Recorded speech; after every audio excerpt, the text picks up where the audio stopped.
নলডাঙ্গার বারোই নদীতে গোছলে নেমে নিখোঁজের ১৭ ঘণ্টা পর শিশুর ভাসমান মরদেহ উদ্ধার। নাটোরের বিশেষ প্রতিনিধির পাঠানো তথ্য ছবিতে বিস্তারিত।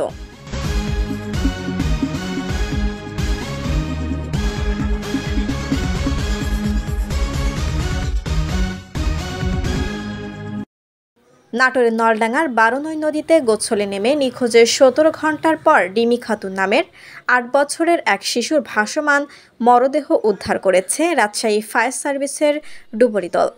শুক্রবার ১৬ মে সকাল ৯টার দিকে উপজেলার ভূষণগাছা এলাকায় নদীতে ভেসে উঠলে এলাকাবাসীর সহযোগিতায় মরদেহটি উদ্ধার করে ডুবুরি।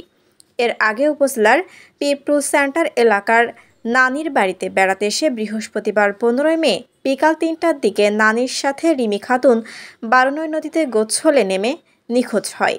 নিহত রিমি খাতুন ওই এলাকার হাজী সাইফুল ইসলামের নাতনি ও একই উপজেলার বাসুদেবপুর গ্রামের রবিউল ইসলামের মেয়ে। রাজশাহী ফায়ার সার্ভিসের ডুবুরি দল বৃহস্পতিবার রাত পর্যন্ত অভিযান চালিয়ে সন্ধান পায়নি। নলডাঙ্গা উপজেলার ফায়ার সার্ভিস ও এলাকাবাসী সূত্রে জানা যায়, বৃহস্পতিবার উপজেলার পিপরু সেন্টার এলাকার নানার মুদি দোকানে হালখাতা অনুষ্ঠানে দাওয়াত খেতে নানা সাইফুলের বাড়িতে মায়ের সাথে বেড়াতে আসে নাতি রিমি খাতুন। ঘটনার দিন বিকেল ৩টার দিকে নানির সাথে বাড়ির পাশে পিপরুর এলাকায় বারোই নদীতে গোসলে নেমে নিখোঁজ হয় রিমি। পরে নলডাঙ্গা উপজেলা ফায়ার সার্ভিস খবর দেয় স্থানীয়রা। খবর পেয়ে নলডাঙ্গা উপজেলার ফায়ার সার্ভিস ও রাজশাহী ফায়ার সার্ভিসের ডুবুরি দল এসে গভীর রাত পর্যন্ত খোঁজাখুঁজি করেও রিমির কোনো সন্ধান করতে পারেননি তারা। পরে শুক্রবার সকাল ৯টার দিকে ঘটনাস্থলের ১ কিলোমিটার দূরে ভূষণগাছা এলাকায় নদীতে শিশু রিমি খাতুনের ভাসমান মরদেহ ভেসে ওঠে। পরে স্থানীয়দের সহায়তায় রাজশাহী ফায়ার সার্ভিসের ডুবুরি দল রিমি খাতুনের ভাসমান মরদেহ উদ্ধার করে পরিবারের কাছে হস্তান্তর করেন।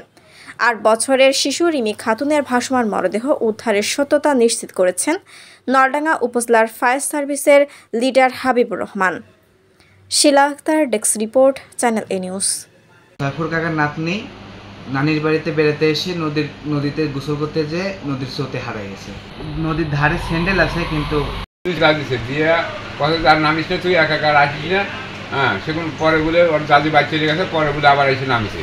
নামিয়ে ওইটাই বলে তোলা যেতে লাগছে, সেখানে ওই মানুষ বলে তোপাবে, এই শাল তোলা গেল পা ওর দাদিরা বলে দৌড়ে আসতে শাল বলে নিচে নেমে চলে গেছে।